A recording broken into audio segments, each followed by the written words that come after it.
Hello, everyone. All right, we're going to listen to this podcast right here. I'm going to play it right in the video, and then the video will pause at certain times, and I'm going to have you answer some questions related to how this podcast does a similar version of exactly what we're asking you to do, which is to interview people who do a job, interview people who are patients of that job, and give the current or historical context around that issue related to that job. So you guys are focusing on the reproductive fields. This video focuses on mental health amongst the prison populations. So all you have to imagine is that if this were related to the field of reproduction, you could create something just like this. As I'm playing the podcast, I'll be following along in the transcript.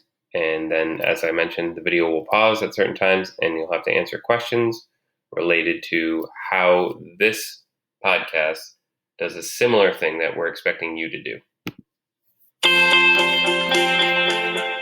I'm Dorothy Wickenden.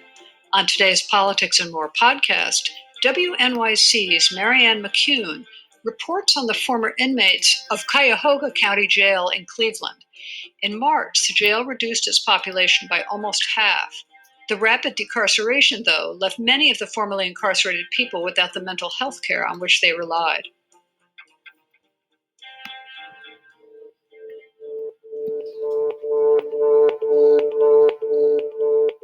This year, we've been talking on the program about mass incarceration, the fact that the United States imprisons its people at a rate unparalleled in the world.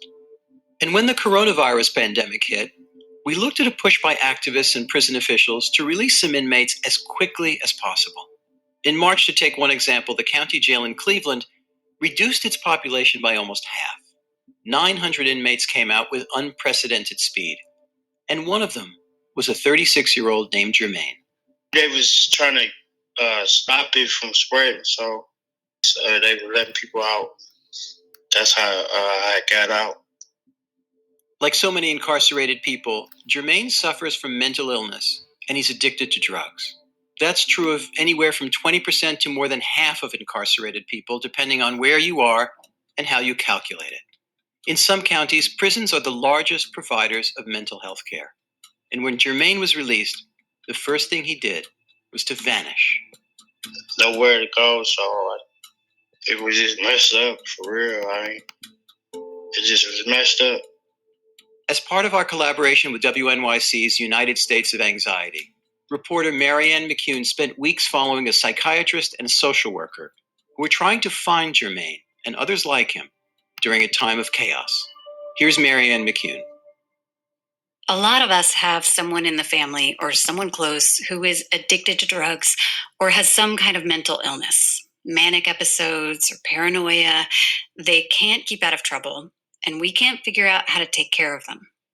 Those are the kind of people who end up in Dr. Testa's office. Hi, Marianne. It's Meg Testa, psychiatrist from Cleveland. Since I can't go see her myself, I'm at the agency. I'm outside. Dr. Testa has been recording dispatches from her office, and it's down to every little detail. I'll be using this to call my patients. Dr. Testa is a psychiatrist for people who churn in and out of the criminal justice system. So as they come out of Ohio's prisons and jails, she tries to keep them from going back in. That is, if she can find them. Ever since the local jails started releasing inmates rapid fire, Dr. Testa is struggling just to keep track of patients, much less treat them. I'm like in my office one day. I'm trying to call a patient. I'm hanging it up, and my desk phone rings. And it's one of my patients that was my patient 2 years prior. And he had just been let out of a jail with no meds, no treatment, no nothing, and told to just give a promise to link up with his doctor. He did call me, but by this time, he was calling me to tell me how many banks he owned and how much money he had and how great he was doing because he was fully manic. Dr. Testa has blurred some of the details of the case to protect his identity. She says there's no way a person in his state could consent to sharing his story. And she's giving him the name Bobby. He was on the bus when he was on the phone with me. He's using drugs and alcohol. He's without treatment. He doesn't really think he needs treatment. He doesn't even know how to keep himself safe from coronavirus because he thinks the whole thing is like a trick by the government and it's martial law and it's a whole lot of nothing that he needs to be worried about. Dr. Testa says this call from a bus, this is not the way to get started with a patient. If you want any chance of helping someone begin a new life after prison, you need to start the minute they walk out that gate. And what's missing right now more than ever is a handoff from the jail or prison to the people who can help. The problem is that if we don't even know that they're out, we're going to lose them. At this point, Bobby has had weeks on the street without medication, making choices that could hurt him. How are you coping? And all Dr. Testa can do is wait for his calls. Any fever or coughing, anything like that? Trouble breathing? It's possible that I'm just the only person in his life that he can think of that'll pick up the phone and talk to him right now. I spend the next several weeks checking in to see how those conversations are going. Good. Tell me about Dr. Testa's goal to somehow coax him off the bus, off the streets, and into her office for help. I know. We miss you too. We miss you too.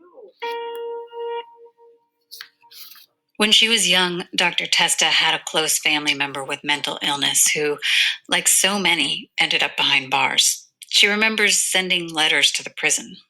Now she's part of a team of doctors and counselors and caseworkers whose mission is to help people with mental health problems exit the criminal justice system. Good morning. She works for Recovery Resources, one of a network of agencies that contract with the state and county to set up housing, healthcare, rehab, ideally the moment a person is released. They'll pick him up. They'll try to get his income sorted out. They'll take him to family services. They'll try to get him food stamps. They'll take him shopping. They'll get him clothing. They'll help him apply for jobs. But when COVID-19 hit, they had to pull back dramatically to comply with Ohio's shutdown order. They can't drive people places. So much is closed anyway. Only a few people at a time are allowed to come to their office for appointments. Good morning. How are you? The normally full waiting room. There's only one person there, kind of sitting in the corner, wearing a mask. A lot of their services, from psych evaluations to group counseling, are on the phone or over computers, which is hard for everyone. Do you guys want to say hi? Nobody's saying hi. They will. They're all muted. Oh, okay. Say hi. It's a reporter for that thing I'm doing. Radio. Annette Amistadi is a social worker Dr. Testa works closely with. We have Dawn, the nurse. She's also been recording herself, while she spends a frustrating amount of time searching for the people she's supposed to be helping. Did he give you the address? Yeah. I don't think we've had anybody. Right now, she's trying to find Jermaine, who was among the 900 inmates released from jail in Cleveland after COVID hit. Jermaine has schizoaffective disorder, among other things. So it is 11:48. It's Annette here. I'm trying to locate a client who was released from city jail without a plan, and I wasn't aware of his release. So now I am trying to figure that out. So I'm going to send this email now. Jermaine was Annette's client last year when he came out of a longer stint in prison. They were making some progress, trying to treat his addiction and prescribing psych medication, but as is often the case, he got locked up again. She was waiting for information about his court dates and release, and then she found out, oh, he's been out for a week and a half. His parole officer emailed saying she has no idea where he is. He is declared whereabouts unknown. But I'm hopeful that, I don't even know, we can find something because he definitely needs help and this is a problem. So that's currently what I'm doing. Over the weeks to come, Annette will be part social worker, part detective. Her mission? Find Jermaine and pull him into the fold. While down the hall, Dr. Testa is waiting for that desk phone to ring, with Bobby on the other end. She's especially worried about getting Bobby the right medication in time. He's one of those guys that, like, he has a different treatment when he's in prison than he has when he's on the street. This is something I'd never thought about, but mentally ill people are like all of us in that they behave differently in different settings. So Dr. Testa says a lot of her patients will have their prison meds and their street meds. We're listening to Annette Amistadi, a Cleveland area social worker, and one of her clients, Jermaine. Over the last few months, many states have tried to reduce the populations in their prisons and jails because of COVID-19. It threatens everyone who lives and works in prison. But for some inmates, prison may also be the only place they've gotten consistent treatment for mental illness and addiction. A former inmate from Ohio named Glenn put it this way. My reaction is they're in trouble. For the guys like now that are getting kicked out of prison, basically, with this coronavirus, they can't get in no place. There's no place they can go. WNYC's Marianne McCune continues our story. When Annette, the social worker, finally manages to meet up with Jermaine, she finds out the full story of what happened. Hello? Yeah, can you hear me? Annette has known Jermaine for a while. Last year, when he came out of prison the first time around, she and Dr. Testa did a lot for him. They set him up right away with an ID, applied for Social Security. He tried living with his mom in public housing, but caused too much trouble, and she had to kick him out or risk being kicked out herself. Annette was still trying to get him into the right program, but in March, Jermaine says he broke into a liquor store for a drink. I had caught a break and entry case. I got locked up, and they was letting people out. With COVID hitting jails and prisons, the county was trying to move people through fast. They was trying to stop it from spreading, so they was letting people out with lower tier felonies. They were letting people out or reducing their bonds. So that's how I got out. And when they said they were going to let you out, did they ask you, hey, do you have any mental illness or addiction problems, or do you have a place to stay? Did they check with you about that stuff? Yeah, they know. Yeah, they had records of it. The social worker come talk to me about it and ask questions, and they gave me medication to leave. They gave me prescription. I got filled. It's enough for 2 weeks, I think, 2-3 weeks.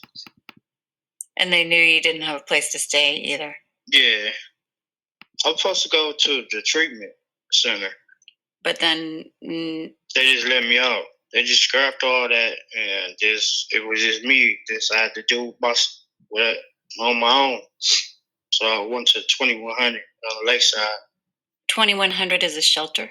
Yeah, I was in there before, so that's why I knew where it was at. So they let you out of jail early because of social distancing, but then you had to go to a shelter where that was impossible? Yeah, there's no way to practice social distancing in a homeless shelter. Were you sober when you came out, and then were you able to stay that way? Or? Yeah, but for a little while, then it went back to the same thing. What did you do? With as far as drugs and alcohol, PCP, crack, alcohol. That is how it is if you're dealing with things. Go back to what you used to.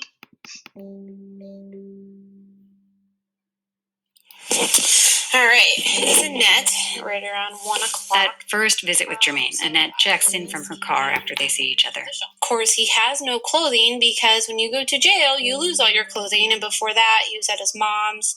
And of course, she threw all that away because she's sick of him.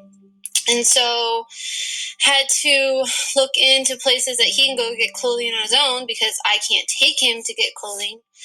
He lost his ID. He lost all of the stuff we spent the last year getting him because he did some really stupid stuff.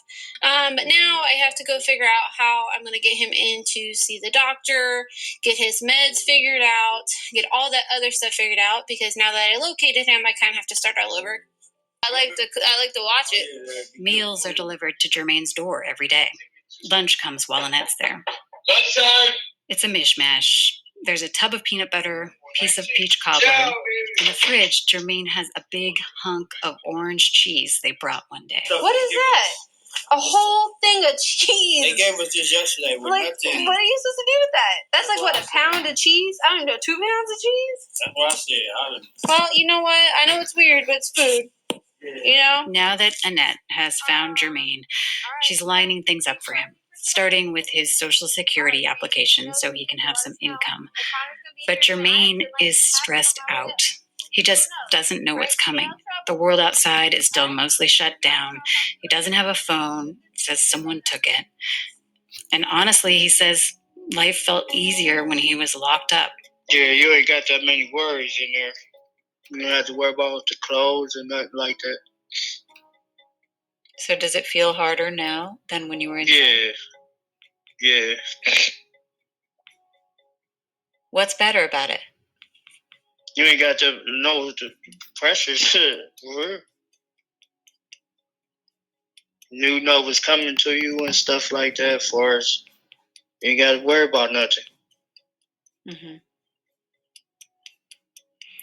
When they told you that you were going to get out early from jail, what was your feeling about that? You got to go back to struggling and stuff. So, would you have ever told them that you wanted to stay in? No, you can't. Yeah, I do. I try. You can't. You did try? They ain't about to let you do that. Can't do that.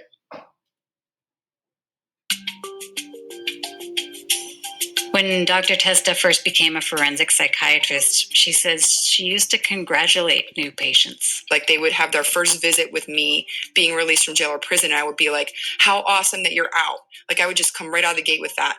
And for a lot of people, it is not awesome that they're out. Dr. Testa is a big advocate of prison reform. She is definitely on the side of we should not be locking so many people up, especially people with mental health problems. But given the way the system works now, she's finding herself at odds with people saying this is the moment for change. It feels really bad to be like, guys, I can't be with you on this one. I think it's a bad idea. I wish that COVID was this golden moment and this is the time and now we're going to decarcerate everyone. That would be really awesome. We should have already been looking at this. We should have already been decarcerating. This is long overdue. We should already be doing this. But to want to do it at warp speed in the middle of a pandemic, that's where I get frustrated, because it's hard enough when someone comes out. And right now is just not the time. Like many states, Ohio is beginning to open up, but there is still so much chaos. Courts are still holding video hearings, probation and parole are still mostly on the phone, Annette still can't drive people places, and many of the organizations like hers that serve people with mental illness and addiction are now more financially strapped than ever. I mean, I think it feels really bad as a society right now that we have all these people vulnerable, and now we have a pandemic, and now we're having to look at all that. But I don't think a lot of people are looking at like, oh, this is what's best for this person. Like, let's get them out. If we were thinking about it that way, we would have already done this. Back in the 60s and 70s, when states across the country were trying to shut down big mental institutions, the idea was to put the money saved toward helping people live independently, put it toward treatment and counseling, and also housing and income. But the money didn't end up following the patients. Now, if we're going to release inmates with mental health problems from prisons and jails, the question is, again, can the money we were spending to hold them in custody go instead toward helping them live on their own? Will the money follow the patients this time? Reporter Marianne McCune. Our story was produced in collaboration with WNYC's program, The United States of Anxiety.